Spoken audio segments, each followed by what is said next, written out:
De nuevo les saludamos en el amor de Jesucristo, que es el amor perfecto. Y queremos invitarlas en este momento a que si tiene su Biblia la busque para que vea con nosotros algo sumamente importante, porque el tema de hoy es perdonados, ser perdonados por Dios nos capacita para nosotros perdonar al prójimo. Y si hay algo que el mundo necesita hoy es que perdonemos y es que recibamos perdón. Algo que Dios nos enseña, algo que Dios nos hace ver. En la vida práctica, cuando nosotros pecamos contra Dios y vamos donde Él perdona. Cuando vamos con un corazón humilde, cuando nos damos cuenta de que lo hemos hecho mal, el Señor nos perdona. Y con ese perdón que Dios nos da, quiere que nosotros también lo compartamos, lo vivamos, tengamos la vivencia continua de saber que podemos perdonar y saber que podemos recibir perdón. Un señor llamado Charles Kraft escribió un libro, ese libro se llama Heridas que Sanan, y dentro de sus declaraciones tomó esta como una muy importante, y él escribió, no hay cosa que bloquee más la posibilidad de que Dios sane a una persona que la negativa de esta, es decir, de esta persona, a perdonar a los demás. Cuando nosotros no perdonamos, se detiene el perdón de Dios. Cristo nos enseña en Mateo capítulo 6, una de sus grandes enseñanzas fue el perdón, porque Él vino a eso. Él vino a perdonarnos. Por lo tanto, Él insistió, Él repitió y Él mismo fue el modelo de lo que es saberse ofendido, saberse herido y saber perdonar, poder perdonar. Hoy vamos a compartir, como he dicho, este tema, porque en Mateo capítulo 18 el Señor vuelve a decirnos lo mismo que dice en Mateo 6, que si nosotros no perdonamos después de haber recibido el perdón de Dios, no vamos a recibir. Ahora que vamos a Dios, una vez más diciéndole perdóname, no vamos a recibir el perdón. Dios dice, te capacito, te perdono, te refresco con mi amor, te confirmo mi amor, pero tenemos nosotros que ponernos en esa recepción gloriosa de lo que es el perdón, en capacidad de poder también perdonar. Y Pedro, que había escuchado la historia que el Señor estaba diciendo y la enseñanza acerca del perdón, tenía algo que quería resolver. Y fue donde el Señor le dijo, Señor, ¿cuántas veces perdonaré a mi hermano? Hasta 7 veces. Y el Señor le dijo, no te digo hasta 7, sino hasta 70 veces 7. Y personalmente creo que cuando Pedro escuchó eso, algo explotó en su interior. Porque Pedro fue con una aparente respuesta, pues le dice al Señor hasta 7. Con una respuesta que creía perfecta. Si yo lo perdono 7 veces, ya, bueno, perdoné más de lo que el otro merecía. Pero el Señor lo sorprendió, porque Pedro fue con una respuesta humana. Pero Dios, el Señor Jesús, le respondió como Él nos enseña que son las cosas cuando somos sus hijos, cuando estamos dentro del reino de los cielos. Pedro entonces recibió junto con esa respuesta una historia. Y fue una historia que el Señor hizo para todos los que estaban ahí. Porque todos ellos en aquel momento y nosotros en este momento necesitamos que el Señor nos enseñe la importancia del perdón, el poder sanador del perdón, el poder liberador del perdón, para que nosotros podamos expresar lo que hemos recibido y lo podamos dar. Y la historia la voy a resumir de manera muy corta porque es una historia que tiene muchas vertientes. Nos habla de la persona, del ser humano, cómo somos nosotros cuando nos sentimos una y otra vez ofendidos, heridos, cuáles son las emociones que brotan, cómo nosotros respondemos y sobre todo cómo nosotros respondemos, qué hacemos partiendo de lo que el Señor nos ha instruido. Dice la palabra de Dios que 2 hombres que pertenecían al mismo empleador tenían deudas. Uno, el primero, la tenía se había endeudado, había hecho una mala administración, no había pagado y había llegado a ser su deuda muy grande. No podemos dejar el detalle. El Señor nos da el detalle para que podamos hacer la comparación. Y habla del detalle de que este hombre le debía, dice allí la palabra de Dios, 10,000, a ver si lo encuentro, le debía muchísimo dinero. Traducido de el talento a los denarios, que era la moneda que se pagaba todos los días, lo que está diciendo es que este hombre tenía una deuda multimillonaria. Era imposible que lo pagara. Por eso su señor lo llama y le dice, tú tienes una deuda, págalo o todo lo que tienes y tú y tu familia irán presos. Y él se postra, él clama, él llora, él promete.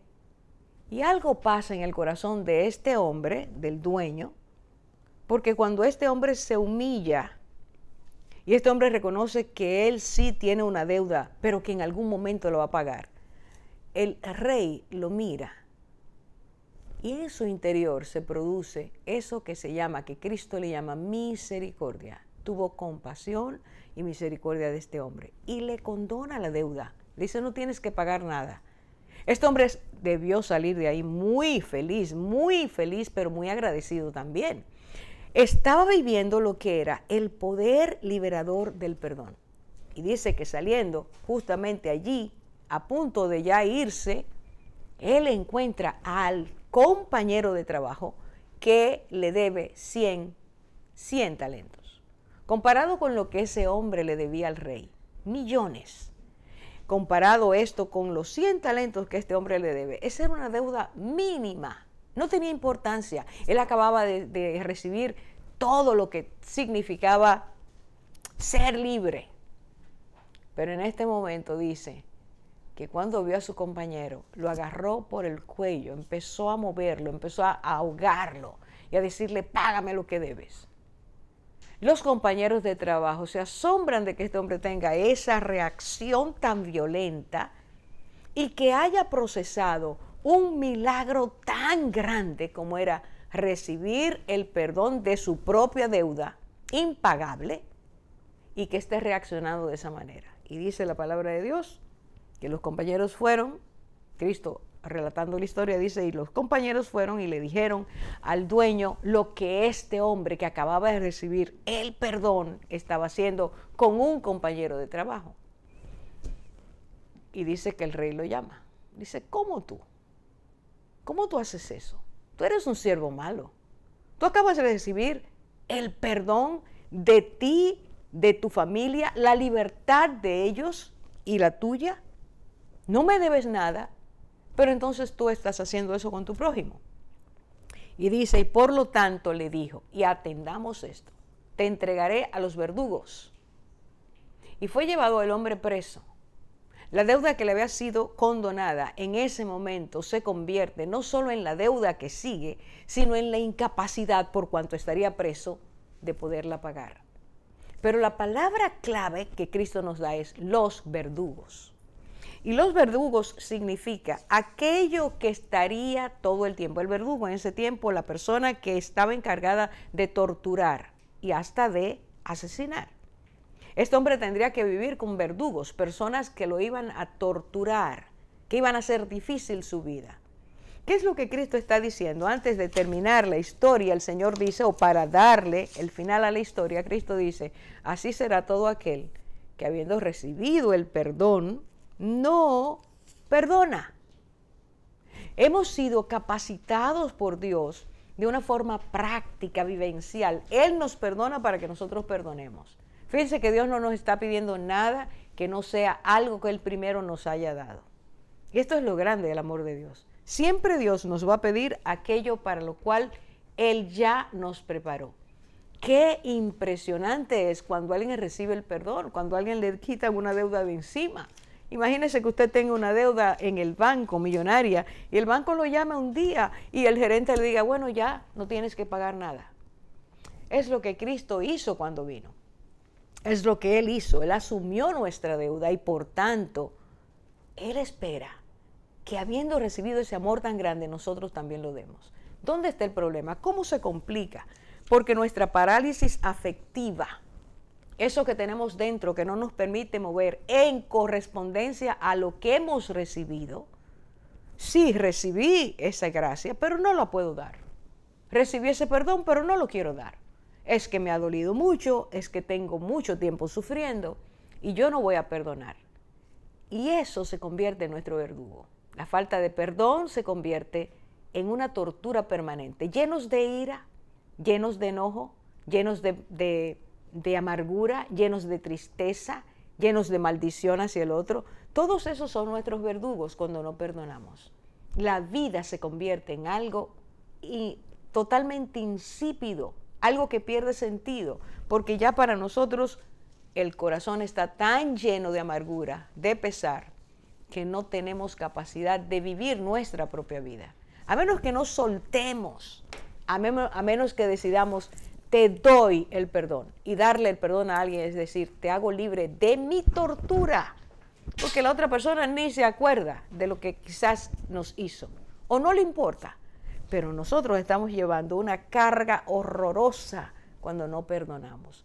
Perdonar es sanidad. Lo que Dios nos enseña es que soltemos, se lo soltemos a Él, se lo entreguemos a Él, y Él va a traer a nuestras vidas completa libertad.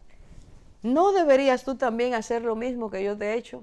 Es lo que el Señor dijo, que el rey le dijo a ese siervo. No debías tú hacer lo mismo. Hacer lo mismo es, recibí perdón, te otorgo perdón.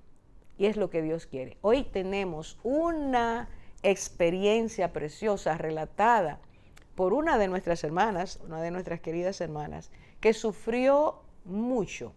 Y ella nos va a decir cómo y cómo Dios permitió. Bueno, se lo dejo ahí para que usted vea, oiga de ella misma el final. Regresamos.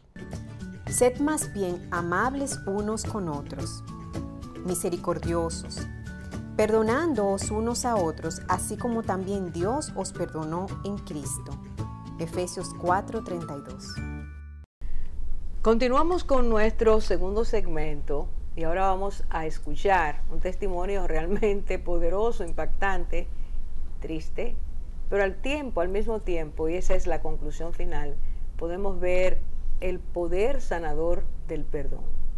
Es necesario que yo diga, antes de presentar a nuestra invitada, que una de las heridas más profundas que recibe un niño en su infancia o en su adolescencia es la ausencia del padre. Una ausencia del padre que puede ser una presencia visible, pero invisible porque no afecta su vida por la indiferencia que muestra.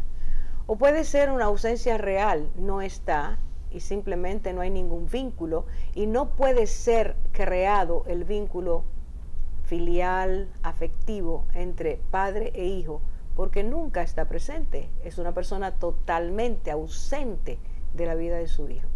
Cuando esto ocurre, hay consecuencias muy tristes. Por ejemplo, en los países donde se hacen estudios, donde se analiza por qué ciertos jóvenes o ciertos niños son agresivos, violentos o viven en una depresión permanente, se sabe una y otra vez cada año que la figura paterna no está o la figura materna no está.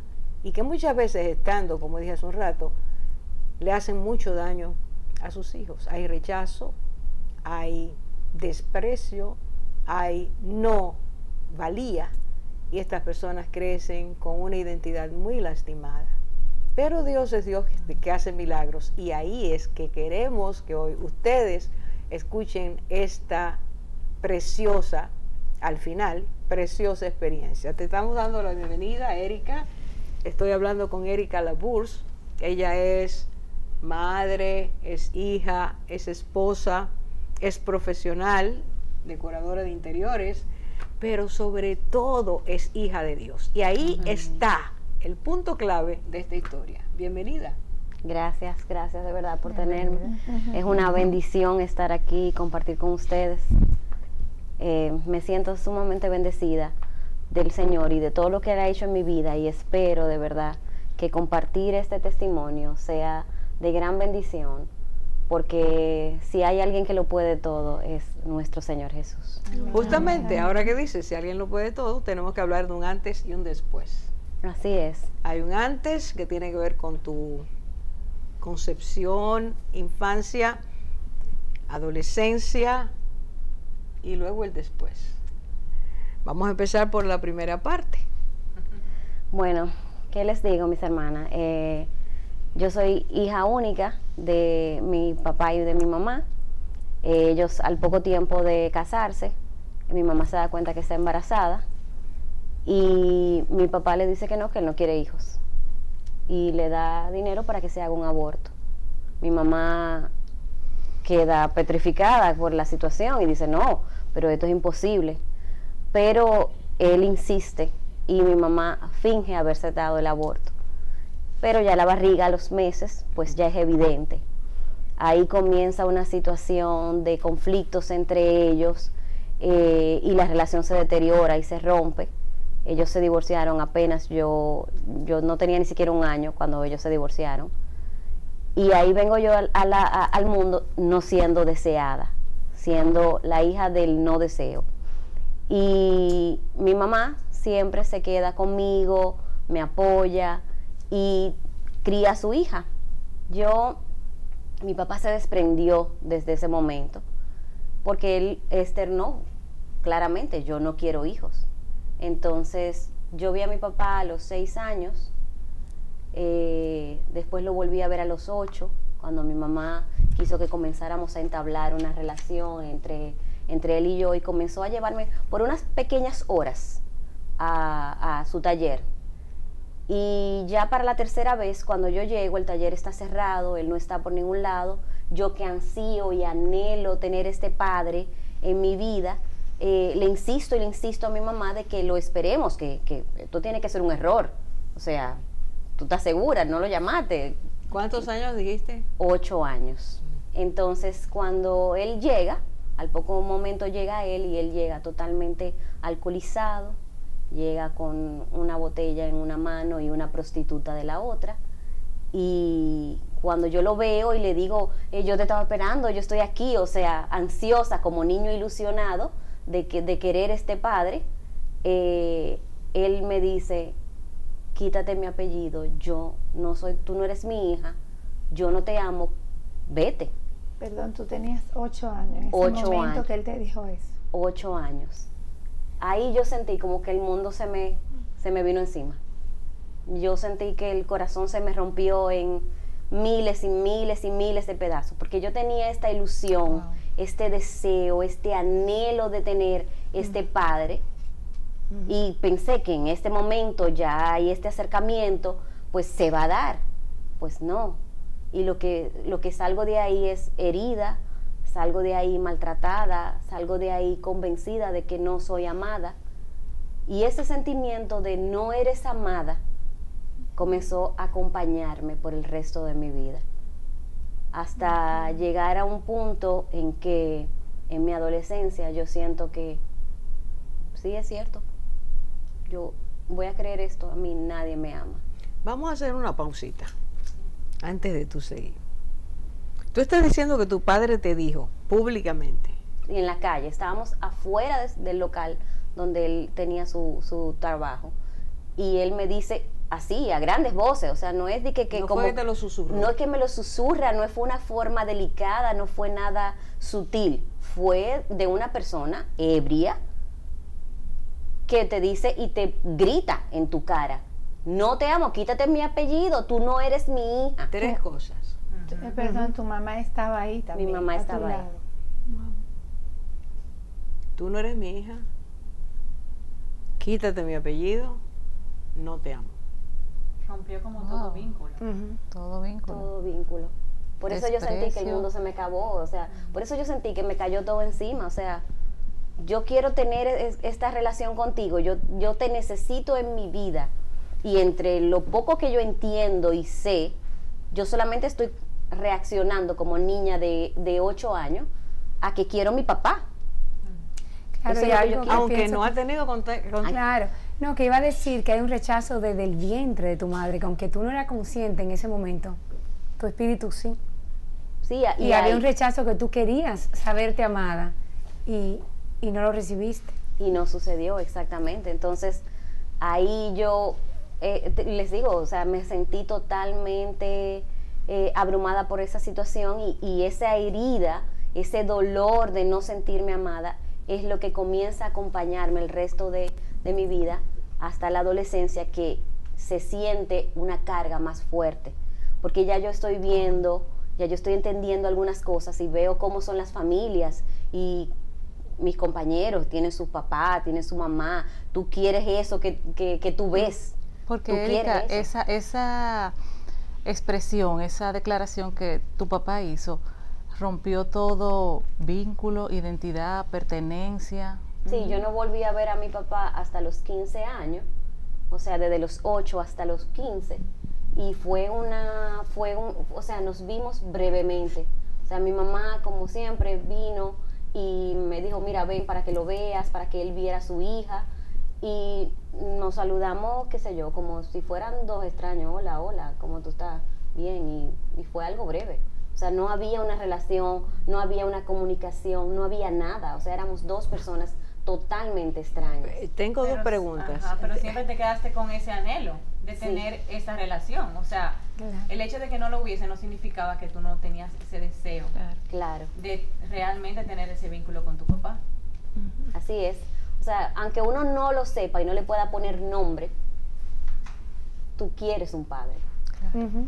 ¿Y cómo se siente un niño de 8 años? ¿Y cómo va afectando o puede afectar su vida esas declaraciones tan drásticas y tan desnaturalizadas? ¿Cómo te afecta a ti cuando empiezas a ver las familias, cuando empiezas a ver que tus compañeritos son amados? ¿Cómo va trabajando eso en tu interior, Erika? Es algo desgarrador, Orfa. O sea, tú sientes como que tú estás solo en la vida. O sea, te dan una carga demasiado grande para una edad tan corta. Es como pedirle, yo no les puedo explicar realmente. O sea, tú te sientes que te han puesto este sello, que te han puesto esta marca de la no querida, de la no deseada. Y tú te sientes que tu vida no tiene valor, que en ti no hay un valor, que en ti no hay un sentido, no hay un norte, no hay un porqué. Porque si los que naturalmente te deben amar, que son tus padres, que tú saliste de ellos, que se supone que tú eres el fruto de ese amor, te dicen y te profesan clara y abiertamente, porque mis hermanas, ahí no quedó la menor duda. O sea, eso no se dijo entre líneas, ni fue algo sutil, ni nada, eso se dijo a la clara y crudo. Entonces, eso es algo que es un lastre que te va marcando y es esa letra escarlata que te ponen encima de la no deseada, la no amada. Infravalorada permanentemente. Exactamente. Eso es muy fuerte para un niño. Pero al mismo tiempo, mis hermanas, yo estoy mirando, y esto lo vamos a comentar en el próximo segmento, cómo un ser humano tiene necesidad de ese arraigo, de ese vínculo, de ese sentido de pertenencia.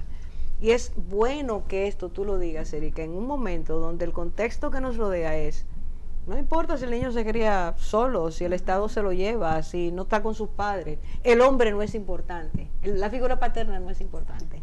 Estamos mirando que no es así. Regresamos ahora mismo.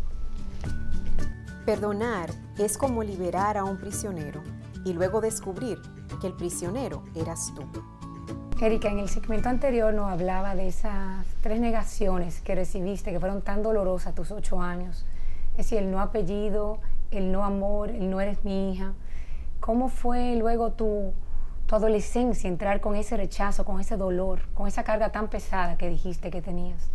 Bueno, eso es una marca que tú llevas, que tú sientes como que te define, como que eso es más importante de quién tú eres. Porque a veces damos por sentado, damos por alto que no se necesita tener un padre, pero de verdad que la figura paterna en la vida de una persona es algo crucial, es primordial. O sea, es algo que tu naturaleza, o sea, la naturaleza que el Señor puso en nosotros, la demanda, tú quieres.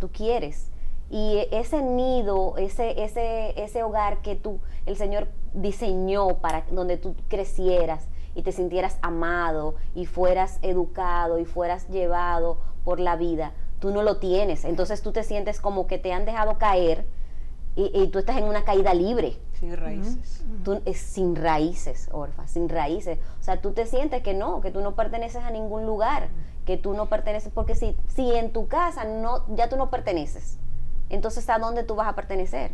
Si los que se supone que te deben de amar y cuidar y proteger no lo hacen, ¿quién lo va a hacer? Entonces, ¿sabes, Erika, que tú acabas de decir protección y el Señor me ponía que te sentías no protegido? O sea, el padre es como la figura de protección. O sea, el Señor ha hecho al padre, al varón, como ese protector. Sí, ese rincón seguro. Exacto.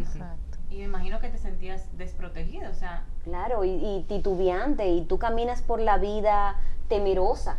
Tú caminas por la vida sin seguridad, sin sentir apoyo. Erika, y cuando en esa etapa de tu vida, niñez y adolescencia, ¿en tu casa conocían al Señor? ¿Tu mamá te hablaba del Señor? ¿Tú conocías al Señor?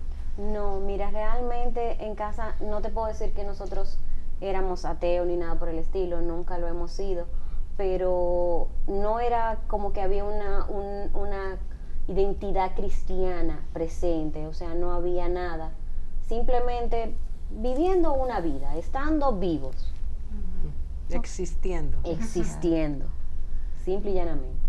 Wow. Y tu mamá, yo te hago una pregunta, en todo este proceso, de tus 8 a tu adolescencia, ese crecimiento, tu mamá sí, con ese rechazo que te hizo tu papá en ese momento, te consoló en ese momento, ¿qué te decía, qué te hablaba? Mi mamá sí me consoló, ella, me imagino que para ella debió ser también tan desgarrador como para mí, porque ella siempre a lo largo de mi vida trató de que nosotros tuviésemos una relación. Ella siempre fue esa persona que fue siempre a buscarlo, que le llevaba fotos mías, que siempre se ponía al tanto, mira, estamos aquí, estamos allí, nos mudamos, en este lugar. Vivimos en este lugar. O sea, mi mamá siempre ¿Qué labor? Estuvo ahí. Y vale decir que nunca me habló mal de él. Impresionante. Wow, tremendo. Nunca me habló mal de él. Hay que ponerle una medalla a tu mamá. Ay, sí, valiente, te guardó en el vientre. Realmente, yo me enteré de parte de la información, de la parte de que yo no fui amada desde el primer momento, desde concebida, de que él pidió un aborto para mí, todo eso. O sea, yo me enteré después, de adulta. Ya adulta, casada, que ya tú puedes manejar esa información, pero mi mamá siempre cuidó ese detalle de nunca venir a influenciarme y decir, mira, que nunca ha dado, nunca ha puesto, nunca ha dado, o que me hizo, o que me su hizo. relación no fue buena. No, su relación no fue buena y ella recibió hasta maltrato físico. Como hubo ese espacio desde los 8, de ese momento de ruptura y de dolor, lo vimos otra vez porque ella lo orquestó. Fue ella quien decide a los 15, bueno, pero esta muchacha está grande, vamos a ver que el padre la vea y sepa que ya tiene una hija de este tamaño. Y es ella quien busca ese encuentro y quien hace el encuentro para que nosotros nos veamos, que fue un encuentro totalmente breve, una cosa de hola, 2 extraños. No había una relación, no había una comunicación, no había un acercamiento de ningún tipo. Erika, una pregunta, cuidando tu corazón, moviendo tu corazón en ese momento de tu vida, ¿había odio, indiferencia, impotencia? ¿Qué había en tu corazón? Cuando tuviste a tu papá, por ejemplo, a los 15, después de los 8 que tú guardaste esa herida. Óyeme, eso era como caldo de cultivo. Eso fue fermentándose, eso fue creando ramificaciones internas, porque ese dolor fue creciendo de una manera, esa inseguridad. Señores, ustedes todos hemos pasado por la adolescencia, tú tienes tantos sentimientos encontrados, tantas situaciones, y a ese cóctel tú le sumas no saberte amada, saber que tú eres rechazada abiertamente, que a ti no se te busca, no hay una llamada, no es no le importas. No le importas. O sea, él no era ni siquiera mi papá de fines de semana, ni siquiera. No era presente. Sea, él no era presente para nada. Era un abandono. Era un abandono total. Y entonces, tú, o sea, la mezcla de sentimientos, de emociones, tú pasas de ira, enojo, decepción, tristeza, amargura, te cuestionas también y dices que era algo que tú lo hice? pensabas cada día. Sí, yo lo pensaba frecuentemente, o sea, decía, ¿qué hice? ¿Qué fue lo tan mal que hice? O sea, de verdad, uno siente como que, bueno, además de todo, se siente culpable, te sientes culpable de lo que tú no has hecho. Claro, de lo que tú no has hecho, porque tú dices, pero ¿por qué? Claro. ¿Por qué? Y eso es algo que te marca de una manera tal que tú lo vas arrastrando y lo vas proyectando en toda tu vida, en todas tus áreas, en todas tus áreas. ¿Y cuál fue el resultado de un reencuentro frío, congelado? Bueno, Orfa, fue muy difícil, porque en aquel momento, después de ahí, yo comencé a cuestionar el porqué de mi existencia. De realmente hay sentido en mi vida. Yo no soy amada. No hay alguien que me ame. Mira, me dijeron claramente que no me amas. Hay sentido en mi vida. ¿Para qué yo estoy viva? Y comencé a pensar y yo dije, pero es que yo no hay sentido para vivir. Yo no quiero vivir. Y es en ese momento que me voy al baño de mi casa, busco un frasco de pastillas y vacío todas las que me podían caber en una mano, decidida que había que parar de sufrir. Y cuando yo me iba a tomar las pastillas, yo sentí que el Señor me dijo, yo te amo. Dios. Yo te amo. Yo te amo. Te lo dijo 3 veces. Ajá, 3 veces. iba a decir, Vamos a 3 ver. veces. Sí, las 3. Wow, yo estoy engrifada. rechazo. Yo estoy engrifada. Ajá. Las 3 negaciones de tu padre, físico, biológico. Igual En que ese como momento, con Pedro. Ahí está, la misma terapia. La misma terapia del gloria Señor al con Pedro. Señor. 3 negaciones y 3 restauraciones. 3 Increíble. afirmaciones. Digo en Pedro, Ajá. en Pedro. 3 restauraciones. Ajá, Y a ella en 3 afirmaciones. Sin duda. Amén. El Señor te devolvió cada una de esas cosas. Amén. Y tú En no, ese o sea, tú momento. nunca habías escuchado la voz de Dios ni tenías una relación con Él, nada, ¿verdad? Nada, yo realmente crecí en un ambiente, como les dije, que no había nada, que estaba la nada ahí. Y justamente en ese año, por conveniencia, mi mamá me puso en el Colegio Evangélico Central y ahí comenzaron a hablarme de un Jesús que yo no conocía, que no sabía. Y apenas de oídas, porque tenía muy poco tiempo en ese colegio, de oídas había oído de ese Jesús. Pero el Señor se me presentó. ¿Cómo tú supiste que era la voz del Señor que te hablaba? Orfa, es que el Señor, cuando llega, tú lo sientes. Amén. Tú lo sientes. Damos Él crédito de que es llena, así. Es así. llena todo el lugar. Y la sensación de sentirse amada profundamente, de repente, o sea, cuando el Señor ha tenido algo muy claro en mi vida, que Él siempre me ha hablado a lo interior, a mi corazón. Y es una convicción. Una convicción de que tú puedes decir claramente, el Señor me dijo esto. Amén. Porque Él se presentó y cuando yo lo sentí y cuando lo escuché dentro de mí, me inundó. Su paciencia, su presencia me inundó. Me sentía desbordada de ese amor. De lo que era tu carencia. O sea, en De ese- lo que Tenías era mi carencia de carencia. amor y Dios cubre. y en ese momento multitud. tan crucial, En ese con unas pastillas en la mano. Tú sola, que nadie sabe Impresionante. nada, nadie está enterado, no hay nadie que te tocó la puerta, nada. Solamente Dios, que lo puede ver todo y que lo sabe todo, que escudriña todos los corazones. Él sabía lo que yo necesitaba. en Erika, ese entonces momento. tú pudieras identificar ese momento como el inicio de la segunda parte De tu sanidad. de tus Un el antes inicio y de un tu sanidad, después. un antes y un después. Es un antes y un después, de verdad que sí. Que de ahí en adelante yo quise conocer a este Señor, a este Jesús que se me había presentado Y aunque yo todavía me sentía muy abatida por toda la situación, yo sentía que yo lloraba, pero no lloraba desconsolada. Lloraba con el consuelo de saberme llorar en el regazo de un padre que me amaba, que me pasaba la mano, que ponía su bálsamo sobre mí para sanar mis heridas. Es que Ya no está. al Dios que me ve. El Dios que Amén. ve. El Dios que todo lo ve, el Dios- en el pozo de la Amén. desesperación, como Agar, Ajá. que la estudiamos hace un tiempo. Allí ¿Te llega el vio? Señor, pero yo quiero hacer la Amén. conexión, porque tenemos que hacer una pausa. Fíjate, Erika, tú estás diciendo que tú antes llorabas de una forma, en desesperación, en esa sensación de no soy, no puedo, De no tristeza, tengo. de Y sí. ahora tú lloras de otra forma, porque el dolor no se había ido, No, pero ya tú sabías que alguien te amaba. así es. Ahí está el punto. Regresamos. No podemos evitar ser heridos y maltratados por los demás. Por lo tanto, no podemos evitar la necesidad de perdonar a otros. Erika, y ya sabiéndote amada, teniendo identidad, teniendo esa pertenencia que Dios te da, sin embargo, me imagino que el dolor continuaba ahí. ¿Cómo tú encontraste sanidad?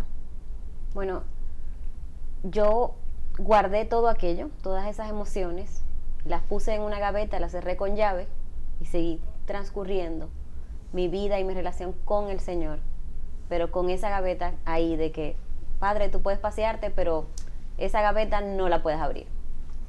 Y así pasó el tiempo, seguimos con fricciones porque lo volví a ver a los 21 años cuando me enteré que tenía 3 hermanos y fui a conocerlos. Y ahí se agravó más nuestra situación y se deterioró más nuestra relación. ¿Y cómo, perdón, te diste cuenta que, cómo supiste que tenías 3 hermanos? Un día de repente sonó el teléfono, hola, soy yo.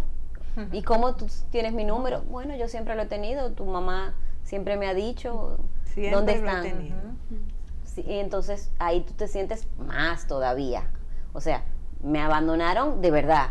O sea, fue un intencionado. Y entonces cuando yo me acerco, porque deseosa de hija única a tener 3 hermanos, de repente, pues imagínate, yo deseosa voy a conocer estos hermanos y todo eso, pero comienzan las fricciones y comienza ese dolor que yo había engavetado a salir, porque yo estoy viendo la situación con mis hermanos, estoy viendo en las condiciones que están viviendo y ahí comienza nuestra fricción mayor, ya yo de 21 años de edad.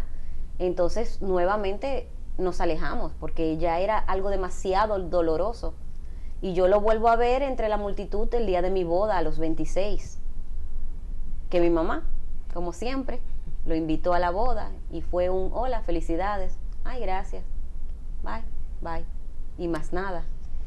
Entonces ya después de ahí, yo al tiempo tengo mis hijas y todo eso, mi mamá me dice vamos a llevar las niñas, ven para que lo conozca, y yo, mami, pero si no quiere hijos, va a querer nietos, por Dios. Y entonces, nada, yo voy como obedeciendo a mi mamá para que él la vea, pero realmente no pasa nada porque él no está interesado. Hasta que llegó un momento en que a los años, después de eso, me suena el teléfono y era uno de sus mejores amigos y me dice, mira, yo soy amigo de tu papá, yo sé que ustedes no tienen una relación, pero yo lo veo a él muy enfermo y yo quisiera que tú fueras a verlo. Erika, y cuando recibes esa llamada, ¿cuáles fueron tus emociones? Todas, María, ¿cómo reaccionaste? ¿Tenías deseos de realmente corresponder con esta llamada? Porque la llamada es de un extraño, alguien que sabe que tú no tienes relación con tu papá. Me imagino que sabía tal vez cosas interiores porque por lo que nos dijiste él era amigo de tu papá. O sea...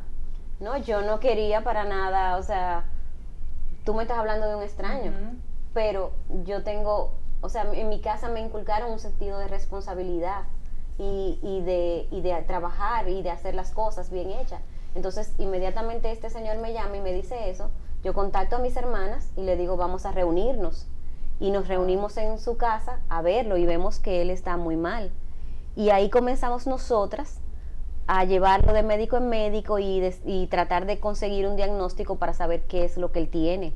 Y ahí está la Erika responsable, ahí está la Erika dando la cara, y poniendo el dinero si es necesario, si lo ¿Estaba tenía. la Erika compasiva, misericordiosa en ese momento? No.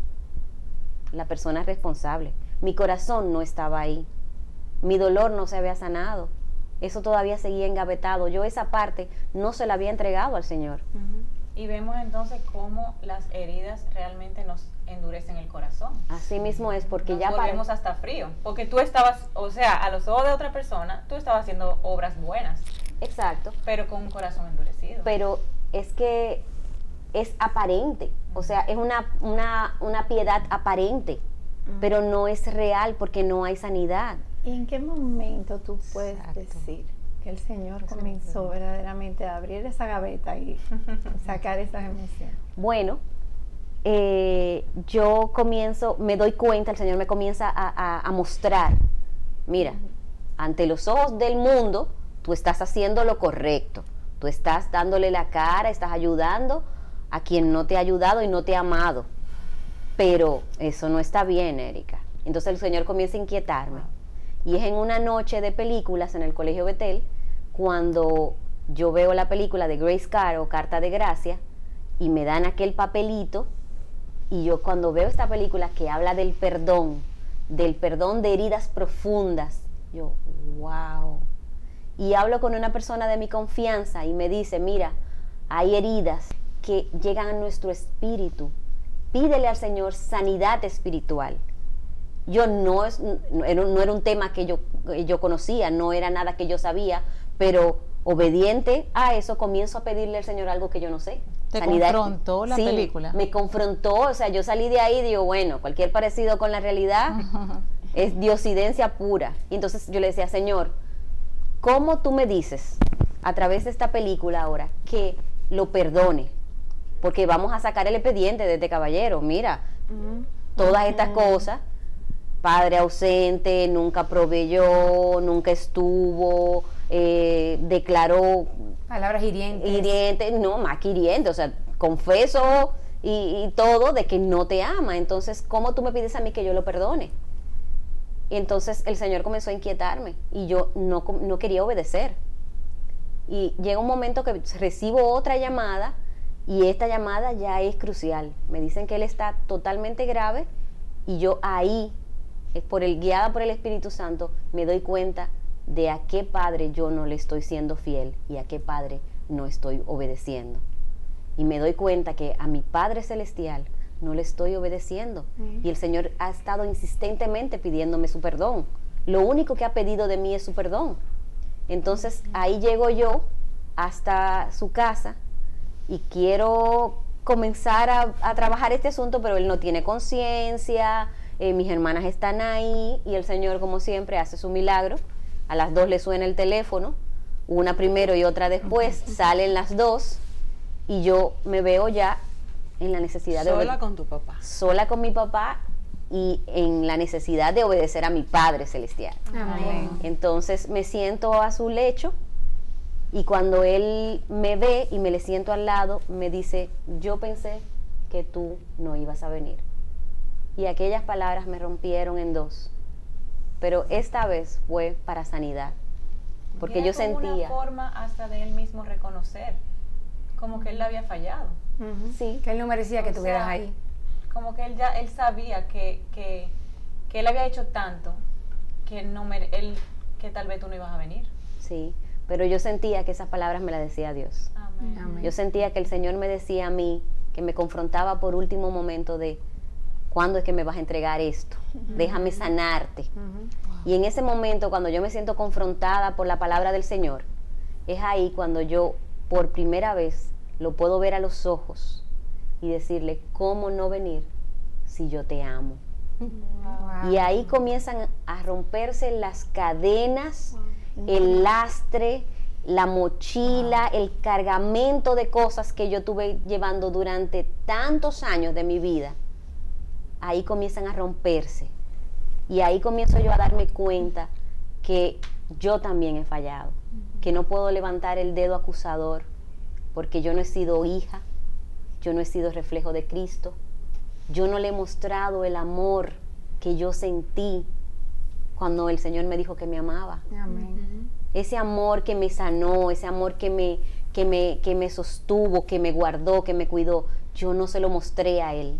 Y entonces le pedí perdón porque yo no había sido hija.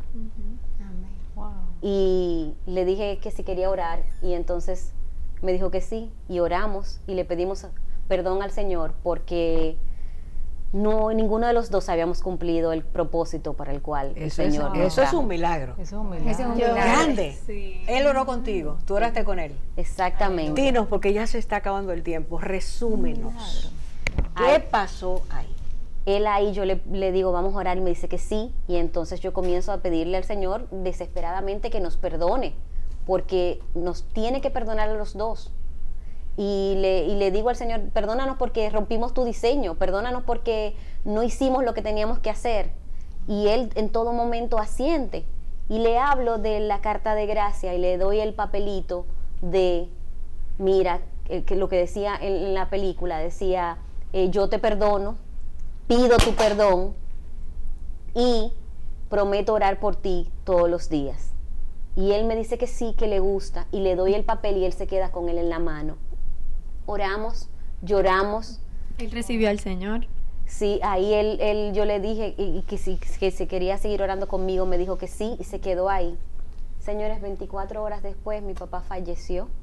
Wow. Cuando mi hermana me llama, yo ya llego allá y le pregunto a ella que si ella no ha visto un papelito en la habitación, y ella me dice que él murió con él en las manos. Wow. O sea que eso fue para mí un detalle preciosísimo del Señor, para decirme a mí, mira, lo que hiciste era lo que se necesitaba. No hablaste con una persona que no estaba consciente de lo que estaba haciendo ni nada. Hablaste con una persona que sí, que se siente. Esto es maravilloso, pero ya se nos acabó el tiempo. Hay personas que están mirando y que están identificándose contigo por su necesidad. Están torturados, agobiados, llenos de ira, no pueden perdonar. ¿Qué de manera sucinta tú le puedes decir a ellos? Yo les invito a todos, miren, yo sé lo que es una herida profunda, y yo les invito de verdad que le entreguen ese paquete a Jesús. El Señor es Dios de sanidad, el Señor es Dios de salvación. No te quedes con esa herida, no te quedes con ese dolor. Eso lo único que hace es marcarte y desvaluar tu calidad de vida, tu calidad de persona. O sea, el Señor no los va a dejar igual. El Señor no los va a dejar igual. Créanme de verdad que eso fue un antes y un después. La liberación, la sanidad, la paz, el gozo que se siente después de que tú perdonas, aún lo inconcebible, no tiene precio. Realmente van a ganar más perdonando que quedándose con ese dolor que los marque para siempre. Gracias, Erika. Gracias. Miren el rostro de ella, ahí no hay amargura. Y eso lo hace Jesucristo. Amén. Recíbelo, entrégale tu dolor y Él te va a sanar. Amén. Y cuando te sane, perdona, porque Él nos perdonó para que nosotros podamos perdonar. Dios te bendiga grandemente. Amén. Amén.